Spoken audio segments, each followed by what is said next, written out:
海灘上，男孩看到奄奄一息的海豚，他好奇地走上前，卻發現海豚傷得很重，它的尾巴被繩子死死纏住，身上不停地滲出血液，情況十分緊急。男孩走到海豚身邊，蹲下身，猶豫了一會兒，隨後伸出手輕輕撫摸，想要安慰它，但這並沒有什麼用。海豚痛苦地抽搐着。這時，男孩發現海豚的尾巴受傷嚴重，繩子纏了一圈又一圈，用手根本扯不開。他趕緊掏出表哥送的瑞士軍刀，想要先取掉籠子。海豚有些害怕，不安地鳴叫着。男孩趕緊安慰他說：“不會有事的，相信我。”海豚好像聽懂了，不再掙扎。男孩利落地取下籠子，又走到海豚腦袋旁，取掉困住他嘴巴的繩子。海豚好受了一點，但情況依舊不容樂觀，繩索勒出深深的傷口，血流不止。男孩心疼極了，但他也無能為力，只能吹響口哨，轉移海豚的注意力，讓他不那麼痛苦。可他萬萬沒想到，海豚竟然回應了他，咿咿呀呀地鳴叫起來，像是在說感謝。男孩愣住了，他趕緊鼓勵海豚，讓他快點振作起來。但海豚實在是太虛弱了，他已經無力再掙扎，只能閉上眼睛，等待死亡的降臨。看海豚沒了動靜，男孩暗自神傷。突然，一輛卡車疾馳而來，車上就跳下來一群人，直接把男孩擠到一邊，衝海豚七手八腳地忙碌起來。只用3分鐘，他們就讓瀕臨死亡的海豚醒轉過來，隨後又將他抬上車，匆匆離開。男孩被這一幕震驚了，呆呆愣在原地。等他回過神來，才發現自己上學要遲到了。男孩匆匆趕到學校，被老師臭罵一頓。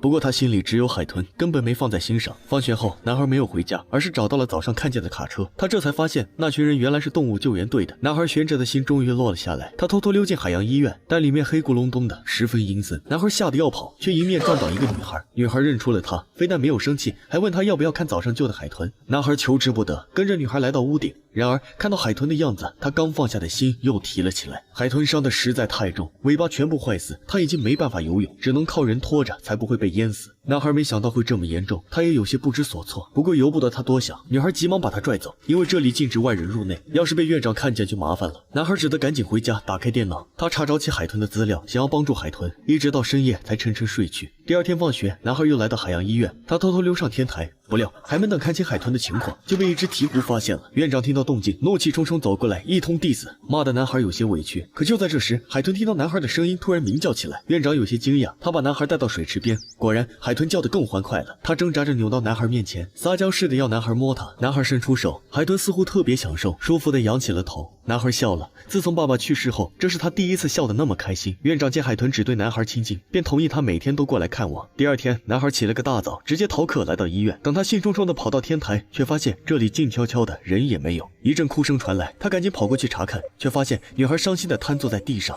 原來海豚出事了。